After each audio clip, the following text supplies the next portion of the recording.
रहीम अस्सलाम वालेकुम, welcome back. और जनाबे वाला आज lecture number 48 security operations domain है और शुरू करते हैं। इंसिडेंट रिस्पांस प्लान वगैरह हम लोग पढ़ चुके हैं। तो आज का टॉपिक जो सा है वो patch management and vulnerability management से रिलेटेड है। ठीक है, आप में से बहुत सारे लोगों को पता होगा पैच मैनेजमेंट क्या है। कुछ लोग जो है सिक्योरिटी पैचिंग को ही पैच मैनेजमेंट का पार्ट समझ लेते हैं, कुछ लोग डिफ्रेंशिएट कर सकते हैं। ठीक है, सिक्योरिटी पैचिंग एक ऐसी पैचिंग होती है जिसमें अगर कोई आपने सॉफ्टवेयर बनाया है या आपका कोई टूल है जो वल्नरेबल है अगेंस्ट सम सिक्योरिटी स्टफ, तो हम उसे सिक्योरिटी पैचिंग कह देते हैं। अगर वो वल्नरेबल है या उसमें कोई परफॉर्मेंस इशू आ रहे हैं तो उसे हम स्टैंडर्ड पैचिंग कह देते हैं, सॉफ्टवेयर पैचिंग। ठीक है, so patching and vulnerability management बहुत किस्म की जो पैचिंग है, बहुत टाइप ऑफ दिस पैचिंग जो सी है वो एक ही as a patch management topic में पढ़ रहे हैं हम लोग। Flaws in the vendor product are continuously discovered, कि भाई जो वेंडर प्रोडक्ट के जो फ्लॉज हैं वो कॉन्टीन्यूसली आते रहते हैं। ठीक है, जैसे अभी मैंने बताया माइक्रोसॉफ्ट जो सा है हर महीने की दूसरी ट्यूसडे को पैच ट्यूसडे परफॉर्म करता है, एनी क्रिटिकल पैच और different type of patches. Until unless they कोई ऐसा पैच हो जिसकी वजह से उनका माइक्रोसॉफ्ट का पब्लिकली पड़ा हुआ सर्वर जो से हैं वो एक्सप्लॉइट हो सकते हों और वो वाइल्ड में आ जाए वो किस्म की वल्नरेबिलिटी, तो उसको वो पैच ट्यूसडे से पहले अनाउंस कर देते हैं। ठीक है, पैच मैनेजमेंट का जो प्रोसेस है बहुत फॉर्मलाइज होना चाहिए किसी भी ऑर्गेनाइजेशन के अंदर। ठीक है, अगर कोई ऑर्गेनाइजेशन जो सी है वो विक्टिम बनती है किसी अटैक का, तो उसमें जो सा है बहुत ज़्यादा क्वांटिटी, मैं यहाँ नंबर पुट नहीं करना चाहता, बहुत ज़्यादा क्वांटिटी जो सी है वो अटैक की सक्सेसफुल होने की वो पैचेस ही होते हैं कि वो सिस्टम जो से है वो प्रॉपरली पैच नहीं होते। और 1 महीने का पैच या 2 महीने का पैच जो सा है वो ज़्यादा इशू नहीं होता। साल साल पुराने जो पैच नहीं हुए होते सिस्टम, वो मेन रीज़न बनते हैं, की कंपोनेंट होते हैं, क्योंकि वो लोअर हैंगिंग फ्रूट होता है। ठीक है, जो अब सबसे बड़ा की कंपोनेंट आपके लिए ये है कि पैच मैनेजमेंट प्रोसेस आपने फॉर्मलाइज करना है। तो सबसे पहला काम आपने ये करना है कि आपको पता हो कि आपको अनाउंसमेंट रिसीव हो रही है। ठीक है, तो keep update from third parties. ठीक है, थर्ड पार्टी से आपको अपडेट रिसीव हो रही हो, आपको पता हो कि भाई आज इन्होंने ये पैच रिलीज कर दिया, ताकि आप अपने जो सब्सिडरीज है, अगर आपका एक ऑफिस है तो उस ऑफिस में, अगर आपके पास मल्टीपल ऑफिस हैं तो तमाम मल्टीपल ऑफिस के सिस्टम एडमिन्स को परफॉर्म नोटिफाई करें, हाँ भाई आज VMware में ये वल्नरेबिलिटी आ गई है, इसको पैच कर दो as per company XYZ patching policy. ठीक है, वल्नरेबिलिटीज टोटल पर ईयर कितनी होती है, यानी 1999-2000 के दरमियान तकरीबन 1000-2000 थी, और 2015-16 के दौरान तकरीबन 15,000 वल्नरेबिलिटीज़ अनाउंस की गई। 15,000 वल्नरेबिलिटीज़ को अगर आप एक साल पे डिवाइड करो तो तकरीबन 1200 के करीब, 1200-1300 के करीब वल्नरेबिलिटीज़ पर मंथ बनती हैं। ठीक है, और 1200-1300 को अगर 4 हफ्ते के ऊपर तकसीम कर लो, 400-500 वल्नरेबिलिटीज़ पर वीक। ठीक है, अब सवाल ये पैदा होता है आप 400 वल्नरेबिलिटीज़ के ऊपर अप टू डेट कैसे रहोगे। ठीक है, तो उसका सोल्यूशन यही होता है कि आपको पता होना चाहिए कि आपके सिस्टम में, आपके ऑर्गेनाइजेशन के अंदर कौन कौन से सिस्टम्स चल रहे हैं, और फिर आपको जब वल्नरेबिलिटी अपडेट आए तो आप वल्नरेबिलिटीज़ को आइडेंटिफाई कर सको। ठीक है, इसके लिए एक CVE कॉमन वल्नरेबिलिटी एक्सप्लॉइट मेरे ख्याल में माइटर ऑर्गेनाइजेशन है। ठीक है, अगर आइडियली क्या होता है कि किसी भी कंपनी ने कोई वल्नरेबिलिटी अनाउंस की होती है तो वो उसके अगेंस्ट एक CVE नंबर ले लेता है। ठीक है, CVE नंबर कुछ ऐसा सा होता है। ठीक है, 2017 की वल्नरेबिलिटी। ठीक है, तो लाजमी नहीं है आपने रजिस्टर कराना CVE पे, मगर मोस्टली जो कंपनीज हैं या ऑर्गेनाइजेशन हैं वो अपनी वल्नरेबिलिटी को रजिस्टर करवाती हैं ताकि सब लोगों को पता चले। ठीक है, जनरल रजिस्ट्रेशन ऑफिस है, सब लोगों को पता चले, लाजमी नहीं है। वो बाकी वल्नरेबिलिटी असेसमेंट टूल्स भी उसको आइडेंटिफाई कर सकते हैं। फिर इसके अगेंस्ट आप एक स्कोरिंग कर देते हो हर वल्नरेबिलिटी के अगेंस्ट, जिसे कहते हैं common vulnerability security system scouring system version 2.0 भी है और 3.0 भी है। ठीक है, हम इसकी डिटेल में नहीं जा रहे, मगर ये वल्नरेबिलिटी स्कोरिंग सिस्टम आपको बताता है कि ये जो वल्नरेबिलिटी है ये कितनी क्रिटिकल है, हाई है, लो है, मीडियम है, किस किस्म की है, उसका एक स्कोरिंग सिस्टम होता है। It's a brilliant thing being a CISSP, आपको पता होना चाहिए ये CVSS कैसे होती है। अनफॉर्चुनेटली आपकी बुक ने अभी तक डिटेल में उसे बताया नहीं है, मेरे ख्याल में हम एक दफ़ा जिक्र कर चुके हैं। एनीवे, तो provide the standard naming and numbering convention for disclose vulnerability, के स्टैंडर्ड नेमिंग और नंबरिंग एलोकेट करता है ये CVE। ठीक है, फिर उसके बाद दो रिसोर्सेज जो से निस्ट और US CERT. Ideally US CERT और निस्ट जो से हैं ये एक ही बैक एंड पे कंपनी है। ठीक है, US गवर्नमेंट के ही आइडेंटिटीज़ हैं। ठीक है, US सर्ट आपको मोस्टली रेफ़र कर रहा होता है निस्ट की वेबसाइट पे कि कोई भी वल्नरेबिलिटीज़ आती हैं तो वो अनाउंस कर देते हैं। ठीक है, मैं आप लोगों को सजेस्ट करता हूँ कि US सर्ट और निस्ट के ऊपर जाकर रजिस्टर कर लें, तो जब भी कोई क्रिटिकल वल्नरेबिलिटीज़ आएंगी ये आप लोगों को नोटिफाई कर देंगे। ठीक हो गया। तो मोस्टली आपकी जो कंपनी है उसके अंदर एक टीम बैठी होती है सिक्योरिटी प्रोफेशनल्स की, नॉक की, सॉक की, जिसे मर्जी कह दो, उनके पास लेटेस्ट फीड आ रही होती है तमाम वल्नरेबिलिटीज़ की। वो उन वल्नरेबिलिटीज़ के अगेंस्ट अंदाज़ा लगाते हैं कि कौन कौन सी वल्नरेबिलिटीज़ के अगेंस्ट हमारी ऑर्गेनाइजेशन इफेक्टेड है। जब उनको ये पता चल जाता है हम ये 5 वल्नरेबिलिटीज़ जो आज आई हैं इसके अगेंस्ट हमारी ऑर्गेनाइजेशन इफेक्टेड है, तो वो देखते हैं कि ये वल्नरेबिलिटीज़ कितनी क्रिटिकल है। अगर ये क्रिटिकल है तो हमारी एज पर पैचिंग पॉलिसी हमने कब पैच करना है, विद इन 24 आवर पैच करना है, विद इन 48 आवर पैच करना है, कितनी जल्दी पैच करना है। ठीक है। और पैचिंग ये थोड़ी है कि आपको पैच मिल गया आपने उठा के डाउनलोड करके इंस्टॉल कर देना है। ठीक है। अगर आपके पास 100 सर्वर पड़े हैं, आपने 100 के 100 सर्वर्स पे अपलोड करना है और वो पैच जो सा है वो ख़राब हो, ठीक है, तो 100 के 100 सर्वर आपने बिठा दिए, ठीक है, तो उसको हमेशा टेस्ट एनवायरनमेंट में टेस्ट करते हैं। ठीक है। पैचेज एंड वल्नरेबिलिटी मैनेजमेंट जिस तरह अभी हम बात कर रहे थे, ठीक है, डिस्ट्रीब्यूशन ऑफ ऑल वल्नरेबिलिटीज़, ये रिसोर्स मुझे नहीं पता कितना अथेंटिक है, बार ये पिक्चर बड़ी अच्छी थी और इन्फॉर्मेशन सॉर्ट ऑफ वैलिड लग रही थी। ये CVSS स्कोर्स हैं और ये जो सी है ना, ये जो 3 वल्नरेबिलिटी हैं 7 to 10, ये बहुत क्रिटिकल होती हैं। ठीक है। ये सुपर क्रिटिकल है, ये सॉर्ट ऑफ हाई है, ये मीडियम है, ये फिर लो होना शुरू हो जाती है। ठीक है। तो आउट ऑफ ऑल दीज ये जो वल्नरेबिलिटीज़ है ना, ये जो 3 किस्म की वल्नरेबिलिटी, ये तो आप अपनी ऑर्गेनाइजेशन के अंदर चाहते ही नहीं हो कि हो। ठीक है। तो ये ऑलमोस्ट 20,000, 361 और 12,000, तो तकरीबन 30-35 हज़ार वल्नरेबिलिटीज़ जो सी हैं आपने अपने आप को बचाना है मोस्टली। ठीक है। और ये ओवरऑल वल्नरेबिलिटीज़ हैं, उनकी वल्नरेबिलिटीज़ के अगेंस्ट क्रिटिकलिटी है। ठीक है। तो तकरीबन 12,000 वल्नरेबिलिटी सुपर क्रिटिकल है। यानी अगर आपकी ऑर्गेनाइजेशन में से में के पब्लिक फेसिंग सर्वर्स या आपके सिस्टम्स जो से हैं are compromised against this vulnerabilities, तो बहुत बड़ा इशू है।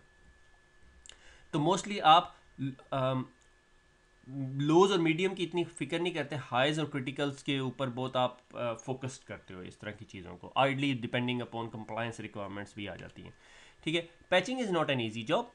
ठीक है। Security professional should work with the administrator to determine if the updates causes any undesirable effects. ठीक है। कि अगर आपका एक पैच आया, माइक्रोसॉफ्ट ने एक पैच रिलीज़ किया, आप उस पैच को रन करते हैं और उसको रन करते हुए पता चलता है कि यार ये तो मसला होना शुरू हो गया है, ये तो कुछ सिस्टम ब्रेक हो रहा है या ईमेल सर्विसेज इफेक्ट हो रही हैं, तो आपको उसको रोल बैक करना होगा। ठीक है। अपडेट सम टाइम जो है कॉन्फ़िगरेशन और सिक्योरिटी सेटिंग चेंज कर देती हैं। मुझे अच्छी तरह याद है, पता नहीं कोई प्रोडक्ट थी उसकी अपडेट करते थे, वो आपकी जो सिक्योरिटी फायरवॉल थी वो डिसेबल कर देती थी। ठीक है।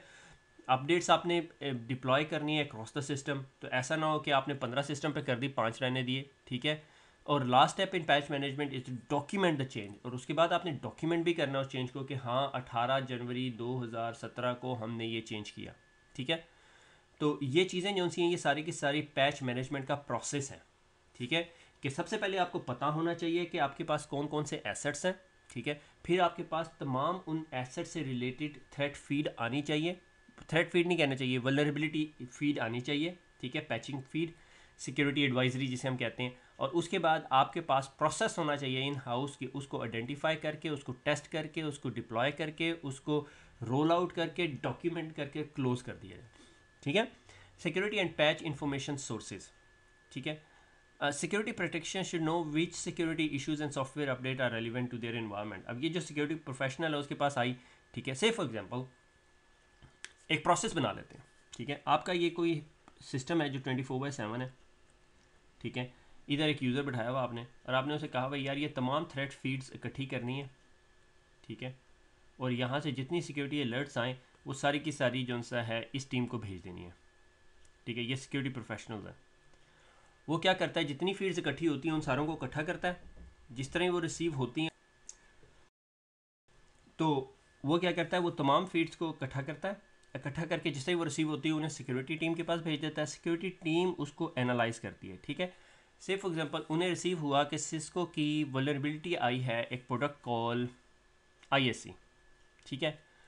तो सिक्योरिटी टीम को पता होगा कि उनके पास सिस्टम में ISC सर्वर चल ही नहीं रहा, तो वो उस अलर्ट को डिस्कार्ड कर देंगे। ठीक है। ये बिन में डाल दिया। और इसी तरह एक और वल्नरेबिलिटी आई है सिस्को से रिलेटेड जो कि नेक्सस के ऑपरेटिंग सिस्टम में है। वो चेक करेंगे कि नेक्सस का ऑपरेटिंग सिस्टम जौन सा है वो लोग यूज़ कर रहे हैं या नहीं। ठीक है। जब वो चेक किया उन्होंने देखा कि ये नेक्सस का ये वाला वर्जन हम यूज़ नहीं करें, मगर एक वल्नरेबिलिटी ऐसी है जो नेक्सस का ये वर्जन यूज़ कर रही है, तो ये सारी की सारी पैच इन्फॉर्मेशन जो सी है नेटवर्क की टीम को चली जाएगी और उन्हें कहा जाएगा as per organisation patching policy आपने इसे पैच करना है, ठीक है।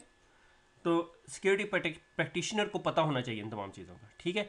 Team that is responsible keeping up to date और newly release patches and security issues, security team को पता होना चाहिए। तो ये जो बंदा जो ये बैठा हुआ है 24/7 डेस्क है, इसके पास ये part of your security team होगा। लाजमी नहीं है कि ये बंदा बैठा हो, सिक्योरिटी टीम डायरेक्टली भी बैठ सकती है, ठीक है। Relationship with the key operating system and vendor, और उनके पास अच्छे रिलेशनशिप होने चाहिए की ऑपरेटिंग सिस्टम और वेंडर्स के साथ। अक्सर ये होता है कि माइक्रोसॉफ्ट पैच रिलीज़ कर देती, मुझे अच्छी तरह याद है कि कोई 7-8 महीने पहले 2016 के एंड की बात थी मेरे ख्याल में, जुलाई अगस्त एंड नहीं बनता, ठीक है। माइक्रोसॉफ्ट ने एक एक्सचेंज का पैच रिलीज़ किया जिसकी वजह से एक्सचेंज 2016 था मेरे ख्याल में, उसके अंदर कोई प्रॉब्लम आया और वो क्रैश कर रहा था, ठीक है, ब्लू स्क्रीन आ रही थी। तो हमें फ़ौरन जो सा रिस्टोर करना पड़ा। माइक्रोसॉफ्ट ने को 8 घंटे बाद वो वल्नरेबिलिटी की उसे क्या कहते हैं अपडेट भेजी कि हाँ ये कर रहा है इसको बचने के लिए या वर्क अराउंड ये, फिर उसके बाद पैच इंस्टॉल किया जाए। तो इस तरह के मसले आ जाते हैं, ठीक है।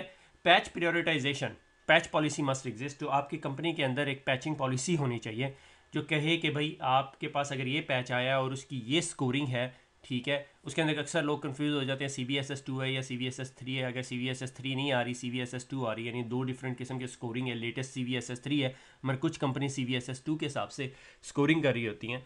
तो जो भी स्कोर है उसके हिसाब से मैंने इसको कैसे परफॉर्म करना है, ठीक है। First patch cycle must exist, patch cycle होना चाहिए, ठीक है। कि एक्सटेंडेड पैचिंग के लिए हर कंपनी महीने की तीसरी मंगल को पैच करती है। पहली मंगल को करने का फ़ायदा कोई नहीं है क्योंकि सेकंड ट्यूसडे को माइक्रोसॉफ्ट खुद रिलीज़ करती है, तो तीसरी ट्यूसडे तक आप कर सकते हो। वेडनेसडे ना करो क्योंकि पता चले माइक्रोसॉफ्ट ने ट्यूसडे को रिलीज़ किया, वेडनेसडे को मसला हो गया। पॉसिबिलिटी है कि हैकर इंतजार कर रहा है, अच्छा ये तीसरी ट्यूसडे को करते हैं, दूसरी और तीसरी Tuesday is my working window, ठीक है। मगर आपने कोई रीजनेबल टाइम रखना है। ये ना हो कि आज ट्यूसडे को माइक्रोसॉफ्ट ने रिलीज़ किया तो वेडनेसडे को आप रोल आउट कर रहे हैं, ठीक है। ऐसा पॉसिबल नहीं क्योंकि आपने टेस्टिंग भी करनी है पैचेस की। सो पैच साइकिल मस्ट एग्जिस्ट, ठीक है। System update occurs monthly, company को पता होना चाहिए। रीस्टार्ट भी आपको ज़ाहिर पैचेस के बाद करना पड़ता है, सर्वर्स भी डाउन होंगे, सिस्टम्स भी डाउन होंगे, तो वो सारी प्लानिंग होती है। Secondly plan to deal with the critical patches, ठीक है। Critical security functionality patches and update. कभी ऐसा हो सकता है कि आप मंगल को सुबह आए और आपको पता चला है कि भाई ये पैच कर लें, जिस तरह हार्ट ब्लीड के केस में हुआ था हमारे साथ, ठीक है। या शेल शॉक के केस में हुआ था कि लंच आवर्स थे, किसी को नहीं पता था, सिक्योरिटी टीम को भी नहीं पता चला। एक बंदा आया, उसने कहा यार ये न्यूज़ के ऊपर आया तो फ़ौरन देखा, हाँ भाई शेल शॉक हो गया है, तो जल्दी देखा जाए कि कैसे इसको पैच किया जा सकता है। तो सिक्योरिटी टीम ने फिर उसको अंडरस्टैंड करके एनालाइज करके कुछ मिनी स्क्रिप्ट लिख के देखा भी कि वाकई पुल आउट हो रहे हैं credentials through the memory dump. तो उन्होंने फिर उसको पैचिंग का उतनी देर तक वेंडर ने ऑलरेडी रिलीज़ कर चुके थे, ठीक है। पैच टेस्टिंग बहुत इंपॉर्टेंट है, verification of patch source and integrity, ठीक है। अक्सर लोग होते हैं कि अपना फायरफॉक्स अपडेट करने के लिए गूगल के ऊपर लिखते हैं तो पहला दूसरा जो लिंक आ रहा होता है उस पर क्लिक कर देते हैं। मोस्ट ऑफ द टाइम वो लिंक जो सा है वो फायरफॉक्स की तरफ से नहीं होता और बंदा जो सा अपना ब्राउज़र जो सा वो इन्फेक्ट कर बैठता है, ठीक है। बहुत दफ़ा ऐसा मैंने देखा है होते हुए, ठीक है। Verification of patch source and integrity, उन्हें पता होना चाहिए कि पैच कहाँ से आ रहा है और वो इंटेग्रल है, उसके अंदर डिजिटली साइंड है या नहीं, ठीक है। Placed in a test environment, ठीक है। परफेक्ट टेस्ट एनवायरनमेंट होना चाहिए जिसके अंदर एक 4-5 यूज़र्स भी होने चाहिए जो कनेक्ट करके वेरीफाई करके देखें परफॉर्मेंस कैसी है और सारा कुछ कैसा है, ठीक है। तो ये सारा जो सा है टेस्टिंग एनवायरनमेंट के लिए लाजमी है, ठीक है। उसके बाद चेंज मैनेजमेंट के आपके पास ज़रा चेंज कंट्रोल होना चाहिए कि इन केस आपने अगर कोई चेंज किया है एनवायरनमेंट में, पैचिंग इस सॉर्ट ऑफ अ चेंज, तो आप उस चीज़ को अपडेट कर सके, नोटिफाई कर सकें यूज़र्स को, ठीक है। अगर कोई चेंज आ रहा है और अगर कोई यूज़र कभी कोई टिकट लॉक करता है तो आप उसे बैक ट्रैक कर सकें कि हाँ भैया ये चेंज किया था इस वजह से शायद ये इफेक्ट हो रहा है, तो आप फिर उसको जाके ट्रबल शूट कर सकते हैं, ठीक है। और अगर आप चेंज मैनेजमेंट के अंदर एक टिकट लॉक करते हैं कि अपडेटिंग अब ऑपरेटिंग सिस्टम फॉर विंडोज़ 2012 या ऑपरेटिंग सिस्टम या फायरवॉल ऑपरेटिंग सिस्टम, और टिकट ओपन रखेंगे फॉर 1 वीक तक, अगर कोई यूज़र की कॉल उससे रिलेटेड ना हुई तो वो टिकट ऑटोमेटिकली क्लोज हो जाएगा। देयर आर डिफरेंट वेज कि आप इस चीज़ को किस तरह फिक्स कर सकते हैं, किस तरह स्ट्रीमलाइन कर सकते हैं डिपेंडिंग अपॉन द ऑर्गेनाइजेशन ए का प्रोसेस ऑर्गेनाइजेशन बी के लिए सूटेबल नहीं है, क्योंकि ऑर्गेनाइजेशन ए के 2 ऑफिस हैं, ऑर्गेनाइजेशन बी के 50 ऑफिस हैं और वो 50 सिस्टम एडमिन्स हैं उनके पास, ठीक है। तो डिफरेंट डिफरेंट प्रोसेसेस हर ऑर्गेनाइजेशन के लिए हो सकते हैं, मगर स्ट्रक्चर या स्केलेटन जो सा सबका एक ही होगा। Patch assessment, regular audit and assessment, कि अगर आप SCCM यूज़ कर रहे हैं या एक और प्रोडक्ट है केस, ठीक है, SCCM, इसी तरह बहुत सारी प्रोडक्ट्स हैं जो ये काम करती है, थर्ड पार्टी प्रोडक्ट्स भी हैं। अब इसके अंदर बहुत सारी चीज़ें आ जाती हैं, यानी अगर आप माइक्रोसॉफ्ट का SCCM यूज़ कर रहे हैं तो इट्स ब्रिलियंट ब्रिलियंट प्रोडक्ट, ठीक है, मगर it's not an easy to configure product. और वो जो सा है आपकी विंडोज़ पैचिंग बहुत अच्छी करती है, थर्ड पार्टी पैचिंग उसके लिए परफेक्ट नहीं है, ठीक है। सोलोविंड्स भी मेरे ख्याल में आजकल इस मार्केट के अंदर आई है थर्ड पार्टी पैचिंग के अंदर, तो ये भी देखी जा सकती है। तो आपने रेगुलर पैचिंग करनी है और असेसमेंट करनी है, और उसके बाद वल्नरेबिलिटी मैनेजमेंट, जिसे हम नेसस के ज़रिए या और क्वालस और डिफरेंट टूल्स हैं उनके ज़रिए चेक कर सकते हैं, ठीक है, ओपन वैस है, ठीक है। तो regular audit and assessment, what system need to be patched for any given vulnerability, और बात कि कौन कौन से सिस्टम पैच होने चाहिए for that vulnerability, are the system that are suppose to be updated actually patched, ठीक है, कि जिन्हें पैच करना था वाकई वो भी पैच हुए, यानी पता चले आखिर में एक विंडोज़ XP की एक मशीन पड़ी हुई है हमारे कंपनी में, ठीक है। न्यू सिस्टम जो आप इंस्टॉल कर रहे हैं वो कंप्लाइंट है या नहीं, या नॉन कंप्लाइंट है, कि नया सिस्टम इंस्टॉल किया 3 महीने पहले वाले जो पैच थे वो उस पर इम्प्लीमेंट ही नहीं हुए हुए, तो वो फिर निकल जाएगा, मिस हो जाएगा, ठीक है। अनटिल अनलेस डिपेंड आपने SCCM कैसे कन्फिगर किया हुआ है। Vulnerability management system is the best way to identify flaws, ठीक है, कि आपको गैप्स का पता होना चाहिए आपके सिस्टम में, आपको वल्नरेबिलिटीज़ का पता होना चाहिए आपके सिस्टम में। ये सिक्योरिटी टीम का एक रेगुलर प्रोसेस होता है जिसमें वो मेक श्योर करते हैं कि आपके जितने सिस्टम्स उनकी इन्वेंट्री में या उनकी लिस्ट में आ रहे हैं वो सारे के सारे किसी क्रिटिकल वल्नरेबिलिटी के तहत कहीं वल्नरेबल तो नहीं है, ठीक है। तो पैच मैनेजमेंट का जो प्रोसेस होता है वो इन वल्नरेबिलिटी या इन गैप्स को या इन होल्स को प्लग करता है, ठीक हो गया। चेंज एंड कॉन्फ़िगरेशन मैनेजमेंट, अच्छा यहाँ तक ना हमने जो सा है पैच मैनेजमेंट कंप्लीट कर लिया, कि हमें पता चल गया कि पैचेस क्या है, पैच मैनेजमेंट प्रोसेस क्या है, सिक्योरिटी क्या है, सिक्योरिटी वल्नरेबिलिटी क्या है, और प्रोसेस क्या है, ठीक है। तो इस प्रोसेस के अंदर एक सेकेंड,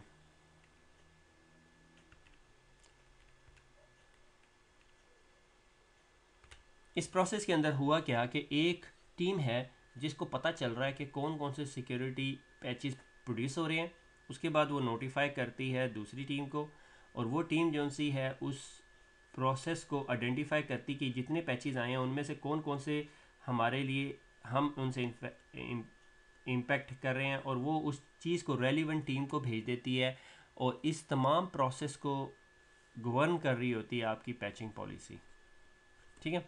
अच्छा, पैचिंग के लिए एक सबसे इंपॉर्टेंट चीज़ जो सा है वो है चेंज मैनेजमेंट, ठीक है, कॉन्फ़िगरेशन मैनेजमेंट भी हम कह देते हैं। ये अब हम ना पैच मैनेजमेंट से निकल के चेंज मैनेजमेंट की तरफ जाना शुरू हो गए, ठीक है। तो सिस्टम एक्सपीरियंस है फ्रीक्वेंट चेंजेस, सिस्टम के अंदर बहुत सारे चेंजेस हो सकते हैं, आप यूज़र रिक्वायरमेंट के हिसाब से चेंज कर रहे हैं, सिक्योरिटी के हिसाब से चेंज कर रहे हैं, किसी भी हिसाब से, ठीक है। System integrity is accomplish through the process of change control management, के आप सिस्टम इंटेग्रिटी इज अकम्पलिश्ड होती है कि उसी तरीके से कि आपके पास चेंज मैनेजमेंट प्रोसेस है। उसकी एक एग्जांपल देता हूँ। हम एक दफ़ा एक सिक्योरिटी इंसिडेंट को रिस्पॉन्ड कर रहे थे, और हमने देखना शुरू किया कि हमने देखा कि सिस्टम को किसी ने एक्सप्लॉइट किया, और एक्सप्लॉइट करके अब उसने कोई उसके अंदर बैकडोर शेल कुछ इस तरह की चीज़ इंस्टॉल की, और उसी दौरान जो है ना सिस्टम के अंदर जो से हैं 4 यूज़र अकाउंट बने, और चारों के 4 एडमिनिस्ट्रेटिव एक्सेस के थे। वो अब हमारी जो इन्वेस्टिगेशन थी वो डीरेल होगी, हमने कहा ये 4 यूज़र्स अकाउंट ने क्या कुछ किया। वो 4 यूज़र अकाउंट बड़े लेजिटिमेट काम कर रहे थे, ठीक है। जब हमने चेंज मैनेजमेंट प्रोसेस देखा तो पता चला जी उसी टाइम ऑलमोस्ट किसी हेल्प डेस्क के बंदे ने जो सा है 4 सिस्टम एडमिन्स बनाए थे, ठीक है। वो कोई थर्ड पार्टी कंपनी थी जो उस डोमेन के अंदर को ओरेकल टाइप का कोई फंक्शन परफॉर्म कर रही थी, और उसके लिए एडमिनिस्ट्रेटिव प्रिविलेज चाहिए थी। तो अगर हमें वो चेंज मैनेजमेंट प्रोसेस ना होता और हमें ना पता चलता तो we would be following truck की बत्ती, ठीक है। अब आप लोग समझ गए होंगे ट्रक की बत्ती क्या होती है। तो हम लोग जो है वो काफ़ी डिग डीप कर लेते और फ़ायदा ना होता, क्योंकि वो एक्चुअली लेजिटिमेट प्रोसेस था, वो किसी बंदे ने ही बनाया हुआ था। तो ये बहुत इंपॉर्टेंट चीज़ होती है कि चेंज मैनेजमेंट प्रोसेस जो है आपकी कंपनी के अंदर बहुत अच्छा होना चाहिए। नॉर्मली मैंने चेंज मैनेजमेंट प्रोसेस जो से है ना वो रेंजिंग फ्रॉम एक्सेल शीट से लेके thousand and thousands of pounds या डॉलर्स के सिस्टम्स देखे हैं, ठीक है। तो डिपेंड करता है कि आपकी रिक्वायरमेंट क्या है। अगर आप छोटी ऑर्गेनाइजेशन है, छोटी टीम है, एक बंदा नेटवर्क संभाल रहा है, एक बंदा सिक्योरिटी संभाल रहा है, एक बंदा सिस्टम संभाल रहा है, आपको फुल फ्लेज हार्ड कोर किस्म का चेंज मैनेजमेंट प्रोसेस नहीं चाहिए, Excel sheet would do the job, ठीक है। Structure of change management process क्या होता है, यूज़र रिक्वेस्ट करता है, ठीक है, यूज़र नहीं रिक्वेस्ट कर सकता, कोई भी रिक्वेस्ट कर सकता है। इम्पैक्ट असेसमेंट होती है कि यार ये जो रिक्वेस्ट की जा रही है चेंज की, इसका इम्पैक्ट क्या है। अप्रूवल होती है, डिसअप्रूवल होती है, चेंज मैनेजमेंट बोर्ड बैठा होता है, कुछ सिचुएशंस में हेड ऑफ आईटी साइन कर देता है। फिर आप बिल्ड करते हो उस चेंज को और उस चेंज को टेस्ट करते हो, ठीक है। टेस्ट के लिए एक विंडो भी डिफाइन करते हो। अगर वो टेस्ट कोई डिसरप्शन करेगा या वो चेंज को डिसरप्शन करेगा तो फिर आप यूज़र्स को नोटिफाई करोगे और नोटिफिकेशन विंडो के अंदर नोटिफाई करोगे, ठीक है। और फिर उसको इम्प्लीमेंटेशन करोगे, वैलिडेट करोगे और फिर उसको डॉक्यूमेंट करोगे। एग्जाम्पल ले लेते हैं। एग्जाम्पल ये है कि आप एक कंपनी है, क्या कर सकते हैं, हॉस्पिटल है, ठीक है। हॉस्पिटल है और हॉस्पिटल की एक पेरीमीटर फायरवॉल लगी हुई है, ठीक है। दो लगी हुई है, एचए के अंदर लगी हुई है, ठीक है। ये आपकी फायरवॉल लगी हुई है, ठीक है। और आपने इस फायरवॉल का ऑपरेटिंग सिस्टम अपडेट करना है, क्योंकि सिस्को ने आपको बताया है कि भैया ये मसला हो गया, ठीक है। आपने ये रिक्वेस्ट की एज अ नेटवर्क इंजीनियर कि भाई हमने ऑपरेटिंग सिस्टम अपडेट करना है, क्योंकि सिक्योरिटी की टीम ने हमें बताया कि इसको अपडेट करना है, ठीक है। इम्पैक्ट असेसमेंट क्या है जी, network services would be down, ठीक है। Forget about H A pair, ठीक है। मुझे पता आप में से कुछ लोग सोच रहे होंगे। बोर्ड कहता है अप्रूवल हो जाएगी, हाँ जी मैंने ऑपरेटिंग सिस्टम डाउन करना होगा। आप उसके अंदर बोलोगे कि अगर खुदा न खास्ता ये ऑपरेटिंग सिस्टम फुलफिल ना हुआ तो कितनी देर लगेगी, टाइम कितना लगेगा, कौन कौन इफेक्टेड होगा, क्या क्या सर्विसेज इफेक्ट होंगे, इंटरनेट होगा, ईमेल सर्विसेज इफेक्ट हो सकती है, वीपीएन सर्विसेज इफेक्ट हो सकती है, सारा कुछ, ठीक है। आपने यूजर्स को नोटिफाई करना है तो आप सारे डिपार्टमेंट्स को नोटिफाई करोगे। No internet would be provided around that time. Mostly ये नेटवर्क की team out of office hours में कर रही होती है। और फिर उसके बाद आप ऑपरेटिंग सिस्टम अपडेट करोगे, ठीक है। ऑपरेटिंग सिस्टम अपडेट करने के बाद आप वैलिडेट करोगे ऑपरेटिंग सिस्टम अपडेट हो गया है और तमाम चीज़ें सही चल रही हैं। आप उस चेंज कंट्रोल को डॉक्यूमेंटेशन करके क्लोज कर दोगे। That is called change management process, ठीक है। Configuration management is the process of identifying and document hardware components, software and associated setting. Configuration management, ठीक है। अब इसके अंदर क्या हो सकती है, आपके पास जितनी नेटवर्क की डिवाइसेज हैं, जितने हार्डवेयर हैं आपके पास, उन तमाम की एसेट लिस्ट हो। मैं इसको एसेट लिस्ट कहता हूँ, ठीक है।